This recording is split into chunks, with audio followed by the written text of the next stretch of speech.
Question है हमारा, भगवान महावीर का प्रथम शिष्य कौन था?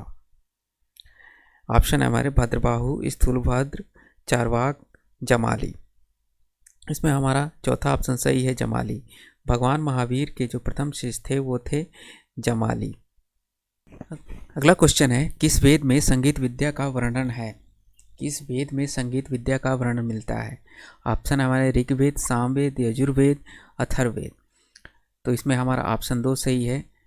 संगीत विद्या का जो वर्णन जो मिलता है वो हमें सामवेद में मिलता है, इसलिए हमारा ऑप्शन दूसरा सही होगा, सामवेद। संगीत विद्या का जो वर्णन मिलता है वो सामवेद में मिलता है। अगला क्वेश्चन है, महात्मा बुद्ध का जन्म कहाँ हुआ था? महात्मा बुद्ध का जन्म कहाँ हुआ था? ऑप्शन हमारे हैं सारनाथ, गया, कुशीनगर, लुम्बिनी। तो सारनाथ में उन्होंने अपना पहला उपदेश दिया था। तो एक और क्वेश्चन उठ के आता है हमारा कि महात्मा बुद्ध ने अपना पहला उपदेश कहाँ दिया था? तो महात्मा बुद्ध ने अपना पहला उपदेश सारनाथ में दिया था। गया में उन्हें ज्ञान की प्राप्ति हुई थी, समझे। कुशीनगर में उनका महापरिनिर्वाण हुआ था। कुशीनगर में जो हुआ था उनका महापरिनिर्वाण हुआ था, और लुम्बिनी में उनका जन्म हुआ था, इसलिए हमारा ऑप्शन चौथा सही है। महात्मा बुद्ध का जन्म कहाँ हुआ था? तो वो हुआ था लुम्बिनी में। कुशीनगर में उनका महापरिनिर्वाण हुआ था। गया में उन्होंने ज्ञान की प्राप्ति की थी, और सारनाथ में उन्होंने पहला उपदेश दिया था। किस जिले में मोहनजोदड़ो स्थित है? किस जिले में मोहनजोदड़ो स्थित है? ऑप्शन है उधमपुर, सिंध, लरकाना, पंजाब। तो मोहनजोदड़ो जो स्थित है वो है लरकाना में, इसलिए हमारा तीसरा ऑप्शन सही होगा। मोहनजोदड़ो जो है वो लरकाना में स्थित है। गायत्री मंत्र किस वेद से लिया गया है? गायत्री मंत्र किस वेद से लिया गया है? ऑप्शन है यजुर्वेद, अथर्ववेद, ऋग्वेद, सामवेद। तो गायत्री मंत्र जो लिया गया है वह है ऋग्वेद में, इसलिए हमारा ऑप्शन तीसरा सही होगा। गायत्री मंत्र जो लिया गया है वो ऋग्वेद से लिया गया है। महात्मा बुद्ध ने अपना उपदेश किस भाषा में दिया था? महात्मा बुद्ध ने अपना उपदेश किस भाषा में दिया था? ऑप्शन है संस्कृत, हिंदी, द्रविड़, पाली। तो महात्मा बुद्ध ने जो अपना उपदेश दिया था वो दिया था पाली भाषा में, इसलिए हमारा ऑप्शन चौथा सही होगा कि महात्मा बुद्ध ने अपना उपदेश किस भाषा में दिया था। तो महात्मा बुद्ध ने अपना उपदेश जो दिया था वो पाली भाषा में दिया था। अगला क्वेश्चन है कि हर्षवर्धन की राजधानी कहाँ थी? ऑप्शन है थानेश्वर, पाटलिपुत्र, उज्जैन, कन्नौज। तो हर्षवर्धन की जो राजधानी थी वो थी कन्नौज, इसलिए हमारा चौथा ऑप्शन सही होगा। हर्षवर्धन की राजधानी थी वो थी कन्नौज। अगला क्वेश्चन है, चीनी यात्री ह्वेनसांग किसके शासनकाल में भारत आया था? चीनी यात्री जो ह्वेनसांग था किसके शासनकाल में भारत आया था? ऑप्शन है चंद्रगुप्त प्रथम, चंद्रगुप्त द्वितीय, राज्यवर्धन, हर्षवर्धन। तो ह्वेनसांग जो आया था वो था हर्षवर्धन के शासनकाल में, इसलिए हमारा ऑप्शन चौथा सही होगा। चीनी यात्री ह्वेनसांग जो आया था वो हर्षवर्धन के शासनकाल में आया था। सिकंदर कहाँ का शासक था? सिकंदर कहाँ का शासक था? ऑप्शन है ईरान, चीन, मकदूनिया, बेबीलोन। तो सिकंदर जो था वो मकदूनिया का शासक था। सिकंदर कहाँ का शासक था? तो वो था मकदूनिया का, इसलिए हमारा तीसरा ऑप्शन सही होगा।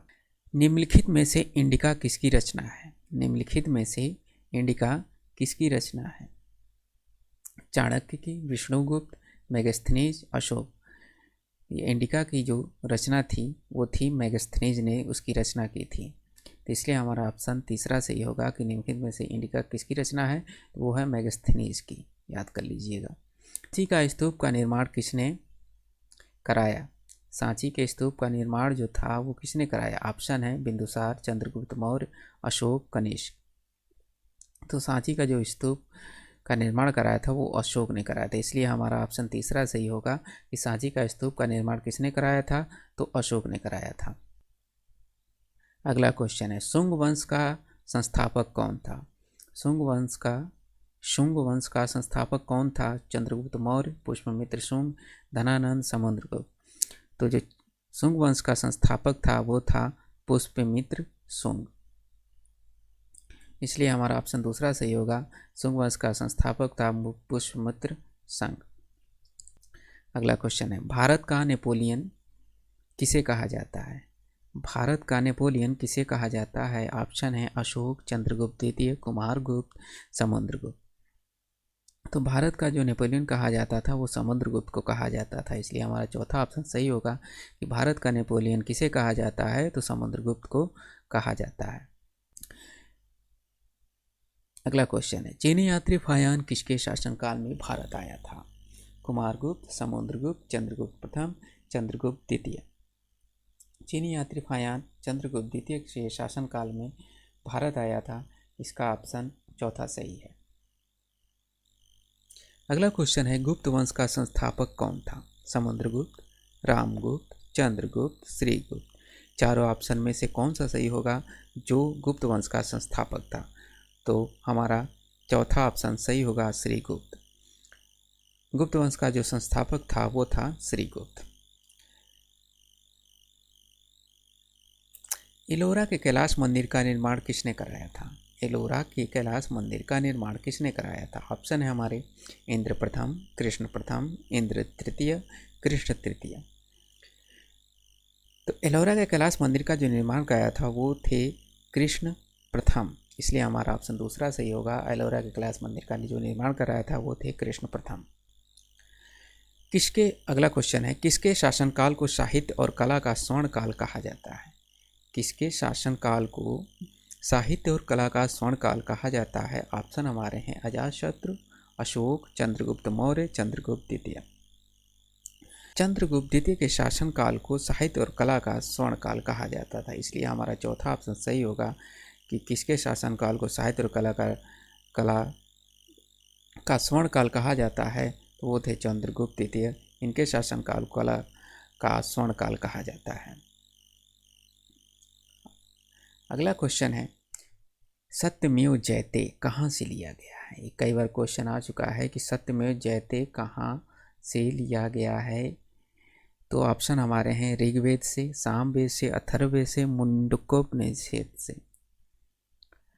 तो जो सत्यमेव जयते लिया गया है वो मुंडकोपनिषद से लिया गया है, इसलिए हमारा चौथा ऑप्शन सही होगा कि सत्यमेव जयते कहाँ से लिया गया है, तो मुंडकोपनिषद से वो लिया गया है। अगला क्वेश्चन बढ़ते हैं, शाहनामा के रचयिता कौन है? शाहनामा के रचयिता कौन है? ऑप्शन हमारे हैं अलबरूनी, अमीर खुसरो, फिरदौसी, फिर सिकंदर लोदी। तो शाहनामा के जो रचयिता हैं वो हैं फिरदौसी, इसलिए हमारा तीसरा ऑप्शन सही होगा। शाहनामा के जो रचयिता हैं वो हैं फिरदौसी। इक्तादारी प्रथा किसने प्रारंभ की थी? यानी कि इक्तादारी प्रथा किस शासक ने प्रारंभ की थी?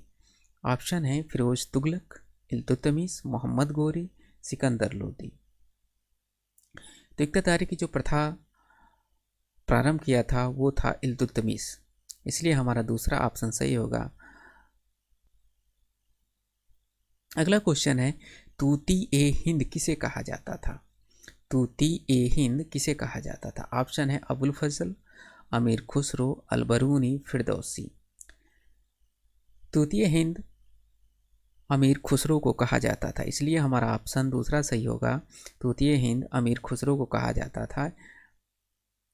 अगला क्वेश्चन है, ग्रैंड ट्रंक रोड का निर्माण किस शासक ने करवाया था? ग्रैंड ट्रंक रोड का निर्माण किस शासक ने करवाया था? ऑप्शन है अकबर, जहांगीर, शाहजहां, शेरशाह। तो ग्रैंड ट्रंक रोड का निर्माण जो कराया था वो शेरशाह ने कराया था, इसलिए हमारा चौथा ऑप्शन सही होगा, शेरशाह। अगला क्वेश्चन है, शेरशाह के बचपन का नाम क्या था? ऑप्शन है जूना खां, शेर खां, हसन खां, फरीद खां। तो शेरशाह का बचपन का नाम फरीद खान था, इसलिए हमारा चौथा ऑप्शन सही होगा, फरीद खान। शेरशाह के बचपन का नाम फरीद खान था। अगला क्वेश्चन है, किस मुगल शासक ने न्याय की जंजीर लगवाई थी? ऑप्शन है औरंगजेब, शाहजहां, जहांगीर, अकबर। तो हमारा तीसरा ऑप्शन सही होगा, न्याय की जो जंजीर लगवाई थी वो जहांगीर ने लगवाई थी, इसलिए हमारा तीसरा ऑप्शन सही होगा। न्याय की जंजीर किसने लगवाई थी? जहांगीर ने लगवाई थी। अगला क्वेश्चन है, अंतिम क्वेश्चन है, आईने अकबरी के रचयिता कौन है? आईने अकबरी के रचयिता कौन है? जहांगीर, अकबर, अबुल फजल, रहीम। तो आईने अकबरी के रचयिता जो हैं वो हैं अबुल फजल, इसलिए हमारा तीसरा ऑप्शन सही होगा। आईने अकबरी के जो रचयिता हैं वो हैं अबुल फजल।